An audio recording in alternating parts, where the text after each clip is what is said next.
Hello friends. We have a giant LG speaker being repaired. Now I will show you the full name of this device.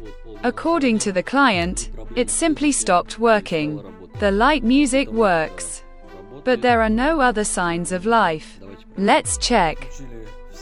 I connected the speaker to the network, and now let me press the power button. And as you can see, we have light music, but there are no other signs of life. Now I'll try to connect a flash drive. I found that the speaker behaves very strangely. Clicks appear in the form of sound. Also, the demo version does not work. The disk drive does not open. The fan on the power supply is working.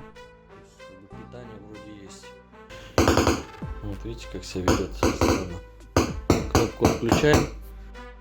I'd better turn it off and let's take it apart and see what's wrong with it. Oh, friends, I took the speaker apart in half and look what I found. And here we have very serious damage to the board. The control board is very heavily flooded with water, but the power supply unit seems to be undamaged. I have never seen anything like this before, and it seems that repairing it will not be easy. Let's disassemble it completely and wash it little by little and examine it under a microscope.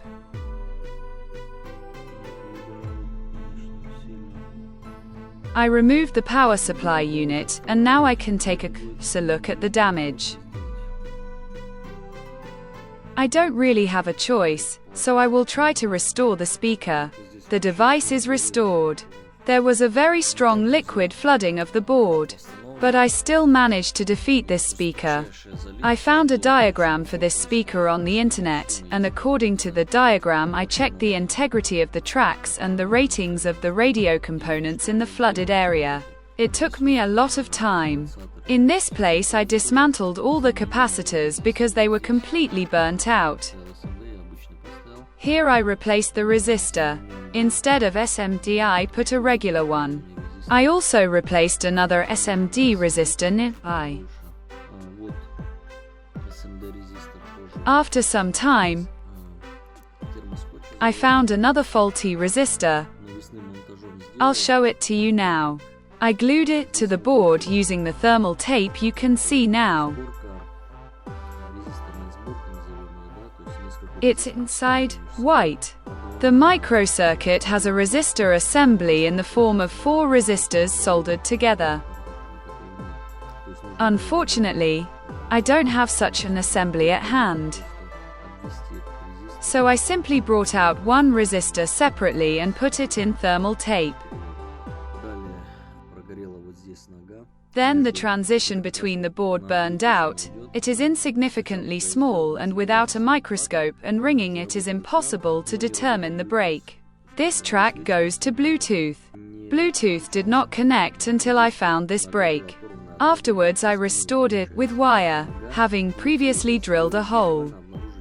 Then I started to solder suspicious elements on the board and found the following. There was a capacitor that I decided to unsolder and see what was underneath.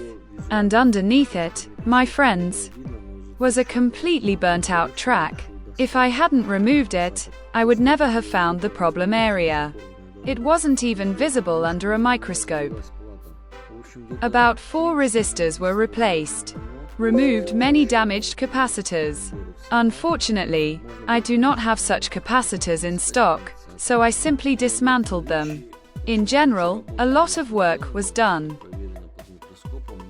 All the legs of the microcircuit located in the center of the board were soldered. Without a microscope and a diagram, I would not have been able to restore this board. You can see a black spot on the board now. It's burnt out almost completely. 80% of the layer has turned into coal. I also changed the SMD resistor on the right with the same rating but slightly higher power called 717. Now the speaker is fully functional. USB, aux, Bluetooth, floppy disk drive and more. Let's assemble the speaker and test it.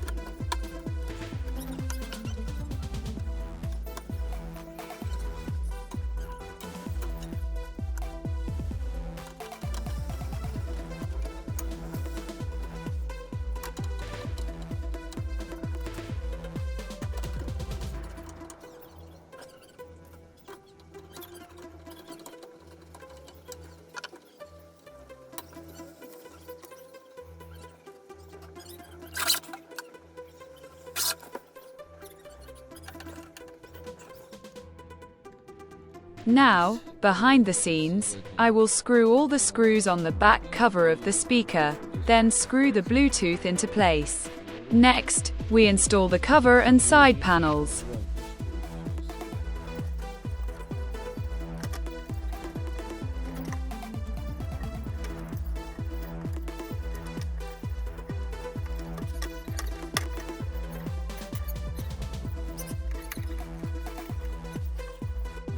Here goes the cable.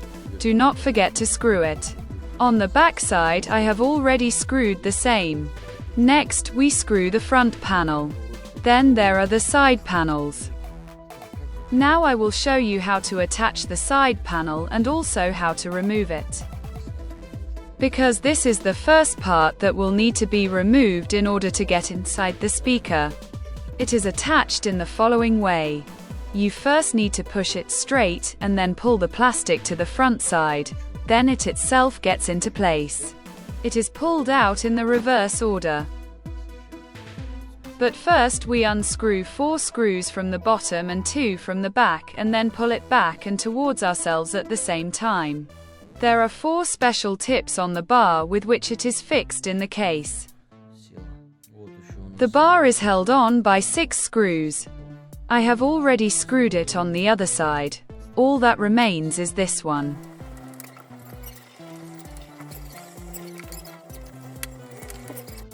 So friends, now we have a disc playing. Now we will switch to Bluetooth. As you can see, I connected to the speaker using a phone. But unfortunately I can't film and simultaneously turn on music for you to demonstrate. Everything works great. Great. By the way, this is a very good speaker, with excellent sound. I recommend buying one if you haven't decided yet which one to take. I hope the video was useful. Don't forget to like and subscribe to the channel. See you in the next videos.